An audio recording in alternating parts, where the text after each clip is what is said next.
రెడ్డి అని చెప్పి సుకుమార్ గారి దగ్గర పనిచేశారు, అసోసియేట్. విజయవాడ బుక్ ఫెస్టివల్ జరిగేటప్పుడు నా చేత కొన్ని పుస్తకాలు కొనిపెట్టాడు. ఈ చదవండి ముందరాని. డాక్టర్ కేశవరెడ్డి అని డాక్టర్ గారు చనిపోయారు. ఆయన ఒక 7 పుస్తకాలు ఉన్నాయి, 7 కథలు. ఒక కథ చదివిన ముందే మా అన్నయ్య కథ చదివిన తర్వాత ఇక అక్కడి నుంచి బిగినైందండి.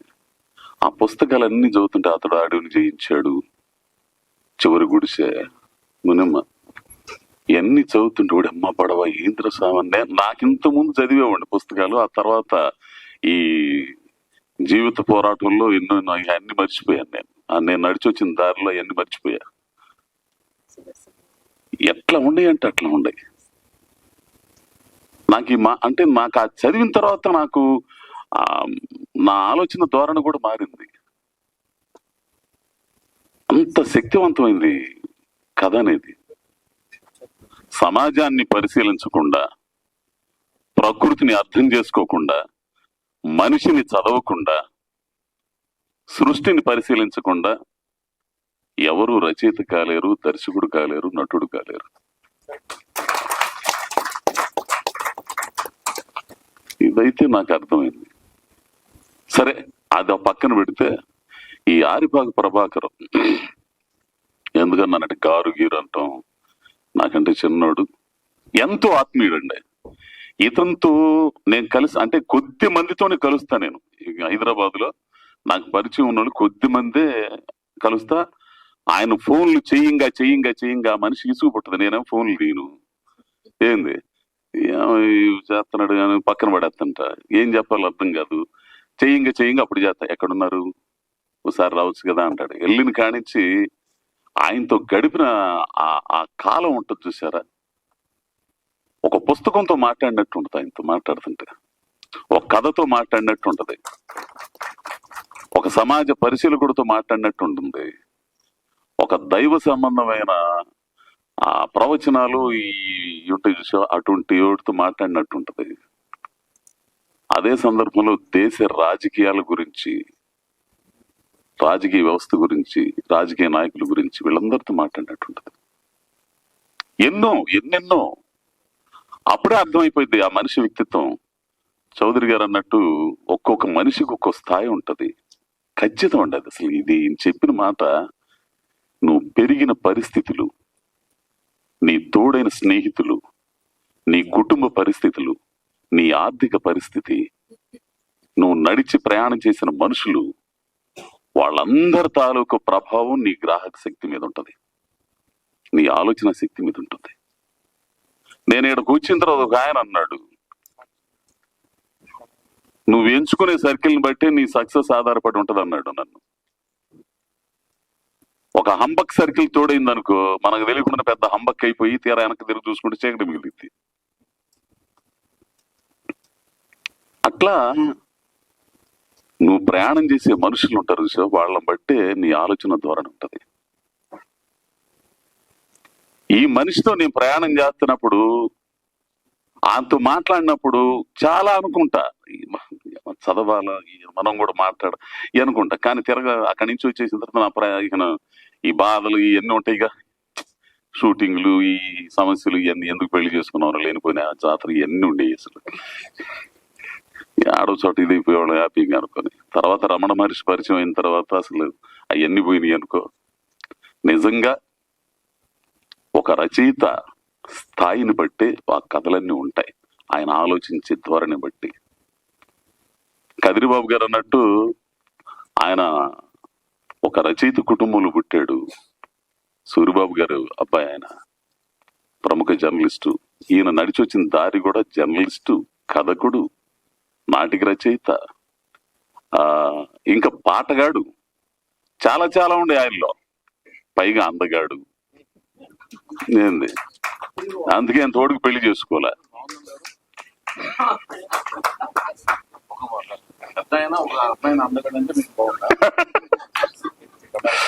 ఏంది.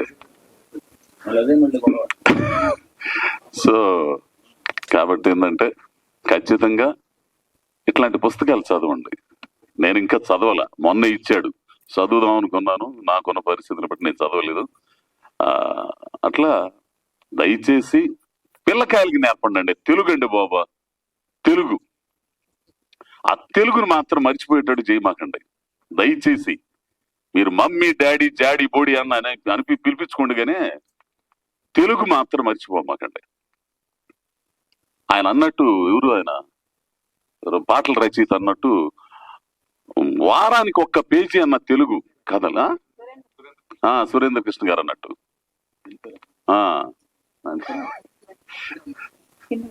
కాబట్టి తెలుగు చదవటం నేర్పోతే ఎప్పుడు చూసినా ఈ బొచ్చే అయిపోతుంది. ఈ బొచ్చెలోనే చదువుతున్నారు ఈ మధ్య, కళ్ళు దొబ్బుతున్నాయి. ఏంది సార్, వేరే పదం మార్చండి సార్ దానికి. ఇవాళ నుంచి మీరు common man sir, RK Laxman common man. Common man కాబట్టి బొచ్చి అంటున్నా. వద్దు సార్, వేరే లేనిపోయిన పెట్టేస్తారు సార్. వేరే కథలు కూడా దాంట్లోనే చదువుతున్నారు. పుస్తకం మెయిన్ పుస్తకం కదా. నిజంగా వాళ్ళు ఎవరంటే అన్వీక్షి ఏమయ్యా వెళ్ళిపోయారు వాళ్ళు. గ్రేట్ స్వామి, మీరా నిజంగా గ్రేట్. అసలు భరణి గారు అన్నట్టు నిజంగా యుగ యుగాల వరకు మీ పేరు ఉంటుంది స్వామి. ఎవడేస్తున్నాడు స్వామి పుస్తకాల, ఎవడు చేయట్లా, కానీ మీరంటే మీరు గ్రేట్ అండి, అంతే. కాబట్టి అందరూ పుస్తకాలు చదవాలి. ఇంకో విషయం తెలిసిన, ఏదైనా పుస్తకం చదువుదామని పెడదాను, ఇది నేను విమర్శ అయితే అవ్వచ్చేమో. మళ్ళా ఆయన మల్లాల గారు ఉన్నారా వెళ్ళారా? నేను ఒక మాట అంటానంటే, నాకు నా అభిప్రాయం, చౌదరి అన్న గారు అన్నట్టు, చౌదరి సార్ అన్నట్టు కాదు అన్నాను, లేదు చౌదరి తమ్ముడు అన్నట్టు.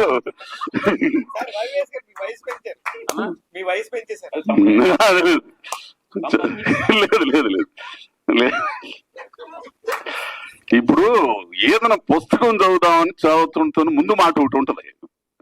ఓ ప్రముఖుల చేత రాస్తుంటారు, ఈ రాసిన ఎవరెవరని కింద చూస్తాం పేరు. ఈయన గురించి అప్పుడు అమ్మ ఈయనైతే బాగా చెప్తా, ఈయన రాశాడంటే బాగుంటది అనుకుంటాడు. అదే చదువుదాం ఉంటే కథల గురించి కాకుండా ఆయన గురించి పంపు ఎక్కువ ఉంటది. ఆయన ఓ పెద్ద ఇదిలాగా రాసేస్తుంటాడు. ఇదేంద్ర సామె, అసలు కథల గురించి ఏమైనా ఇంట్రెస్ట్ గా లోన పోయి చదువుతామనే విధంగా ఉండాలిగా. వీళ్ళు తంబేలు పెట్టినట్టు ఏంది ఆయన ఇదిగా ఉంటది అనమాట. ఈ పుస్తకం ఫస్ట్ నేను చదివింది ఏంటంటే, మా గురువు గారు సుదర్శన్ గారు ముందు మాట రాశారు. ఇవి కథలు కాదు జీవితాలని పెట్టి, ఓహో ఈ గుణసుత్తు అని చెప్పి చూస్తే చదవాలనిపించాలండి. ముందు మాట రాస్తే లోనకెళ్ళి కథలు చదవాలనిపించాల. ఇది నేను విమర్శ, నాకు పెద్ద పుడింగిలాగా నేను మాట్లాడలే. మళ్ళా అది గుర్తు పెట్టుకోండి, నాకు అనిపించింది నేను మాట్లాడుతున్నా అది. కాబట్టి చదవండి స్వామి, పిల్లకాయల చేత చదివించండి, తెలుగును కాపాడుకుందాం, కథలను కాపాడుకుందాం.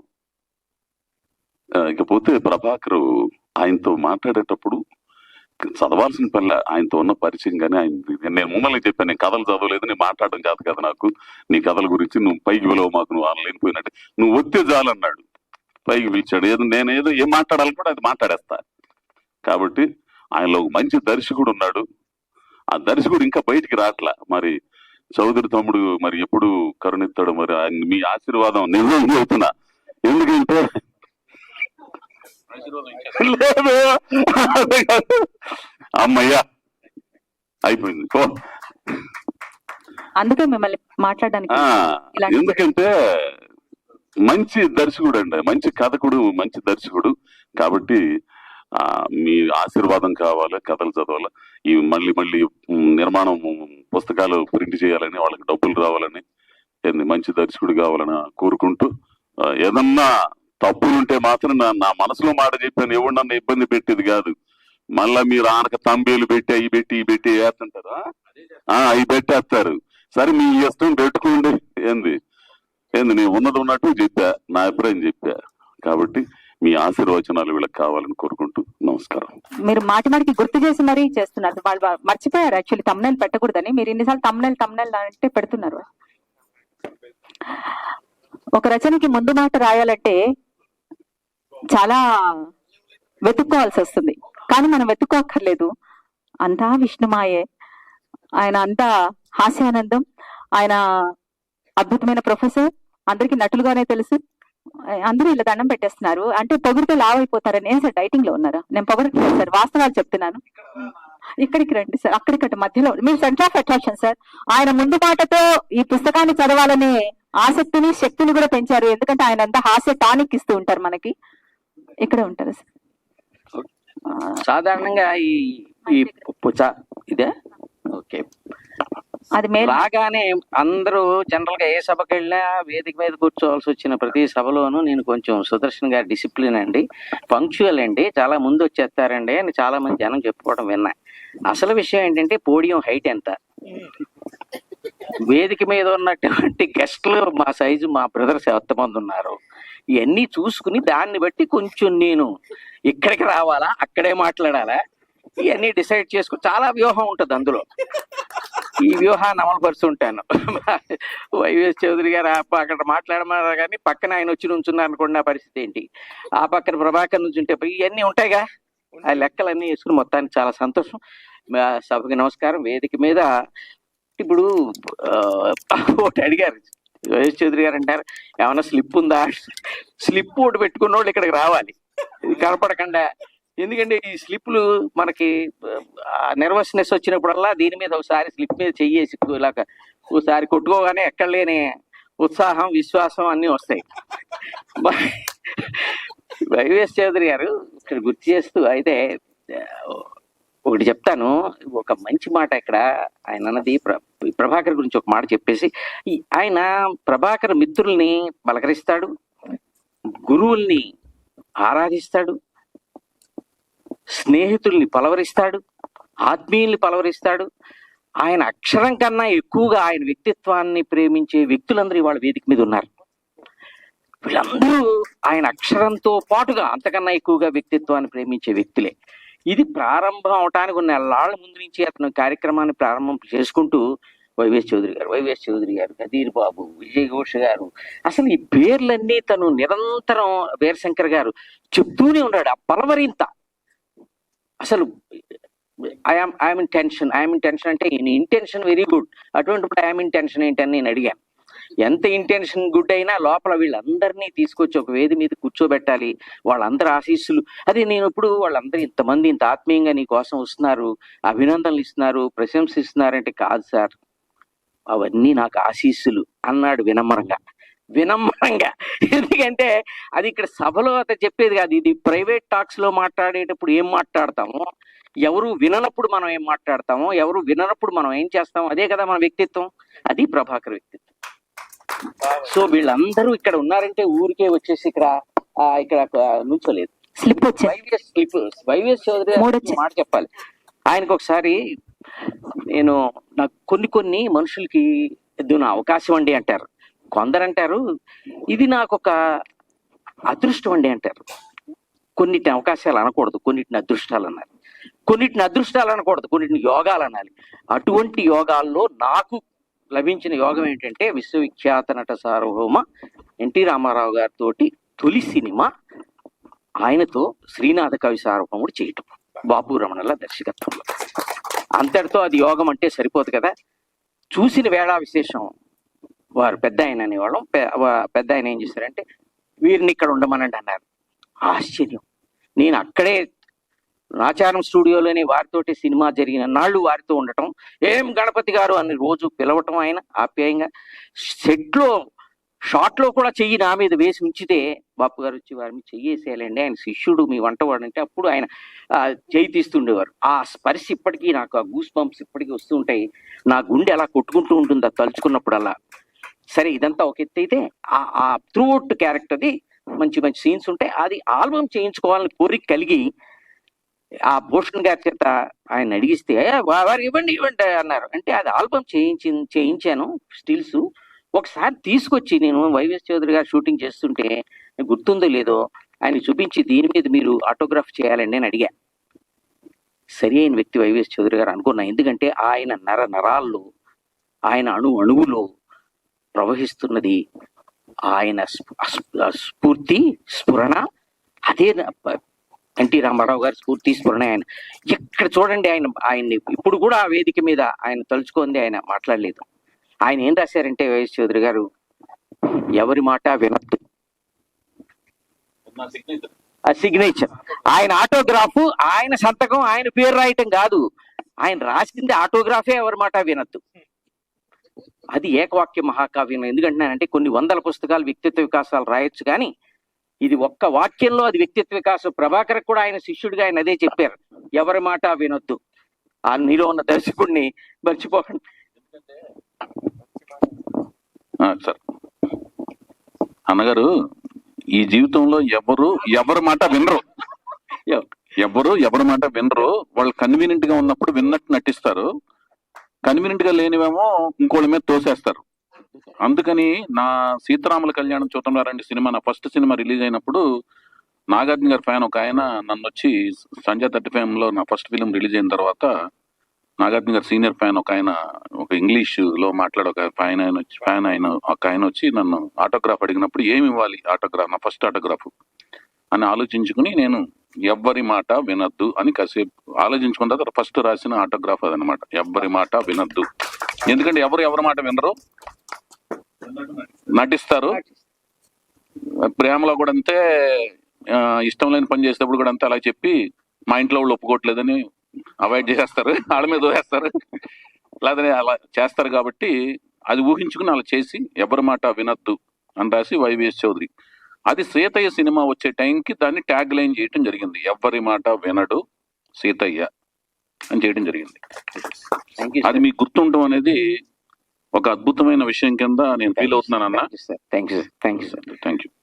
తర్వాత ఇందాక గురువు ఒక సారీ అండి, మీ చాలా అద్భుతమైన ప్రశ్న, అది ఆ పెద్ద బారు దాంట్లో ఎన్ని తావులో నాకు తెలియదు, కానీ ఎన్ని తావులో నాకు కనపడుతున్నాయి, అది మీకు చెప్పను నేను. అయితే ఆయన మన గురువు అని ఆయన ప్రసంగంలో, ఆరిపాక ప్రభాకర్ గారి ప్రసంగంలో, రచయిత ఆరిపాక ప్రభాకర్ గారి ప్రసంగంలో నన్ను గురువుగా సంబోధించాడు. సినిమా ఫీల్డ్ లోనండి, ఎక్కడైనా కూడా సినిమా ఫీల్డ్ లో ప్రత్యేకించి గురువులు అనే వాళ్ళు ఉండరండి. గురువు అంటే ఏంటంటే విద్యాబుద్ధులు నేర్పేవాళ్ళు గురువు అండి. ఏదైనా ఇది ఇలా చేయాలి, ఇలా చేయకూడదని మనకి స్కూల్లో టీచర్లు వాళ్ళు చెప్తారు. సినిమా ఫీల్డ్ లో అలా చెప్పరండి, వాళ్ళు చేసుకుంటూ వెళ్తుంటారు. డైరెక్టర్లు, అసిస్టెంట్ డైరెక్టర్స్ అందులోంచి సంగ్రహించి, దాంట్లోంచి గ్రహించి తర్వాత డైరెక్టర్లు అవుతారు. నేను ఈ షాట్ ఎందుకు పెట్టాను, ఈ డైలాగ్ ఇందుకోసం నేర్పిస్తున్నాను, ఇతనితో ఇందుకోసం పర్ఫార్మెన్స్ చేయించాను అని ఎవరికి చెప్పటాలు ఉండవు. సో ఆయన ఆ పదం వాడతాం అనేది నాకు అబ్జెక్షన్ అండి. ఏమంటారండి మీరు? అబ్జెక్షన్ అది అమ్మయ్య, మా సహోదరుడైన ప్రభాకర్ ఆరిపాక గారు, రచయిత, బహుముఖ ప్రజ్ఞాశాలైన రచయిత గారు కూడా ఒప్పుకున్నారు. నాకు ధన్యవాదాలు ప్రభాకర్ గారు. ఇప్పుడు ఇక్కడ ఏమయ్యా ఆయన ఎవరో వస్తున్నాడు మాట్లాడటానికి, ఎప్పుడు ముగిస్తాడో తెలియట్లేదు అన్నట్ట. చూశాడు, సరే బాగానే ఉంది, ఎప్పుడు ముగిస్తాడో తెలియట్లేదు, బాగానే ఉందిరా బాబు, వస్తున్నాడు, సరే ఆయన చేతుల్లో కాగితాలు ఉన్నాయో పట్టుకొస్తున్నాడు రా, మరి పరిస్థితి ఏంటంటే, సరే నువ్వు వాడి గురించి ఆలోచిస్తున్నావు, కాగితాలు తెచ్చేవాడి గురించి, అవి అయిపోయే వదిలేస్తాడు, ఇంకోటి వస్తున్నాడు చూడు, నెక్స్ట్ వాడి దగ్గర కాగితాలు ఏం లేవు, వాడి పరిస్థితి, మన పరిస్థితి ఏంటి అప్పుడు అన్నట్ట. అని చేత కాగితాలే బెటర్ సార్, ఇవి అయిపోయే వదిలేస్తాను, కాబట్టి లేని వాళ్ళ దగ్గర పరిస్థితి చాలా కష్టం. ఏదైనప్పటికీ ఇందులో ముందు మాట చదవగానే అద్భుతమైనటువంటి స్పందనతోటి ప్రభాకర్ వెళ్ళి పుస్తకం ఇవ్వగానే, ఇప్పుడు భరణి గారు ప్రస్తావించారు, అలాగే అందరూ చాలా మంది ప్రస్తావించారు, లబ్ధ ప్రశ్నలు అందరూ ప్రస్తావించారు.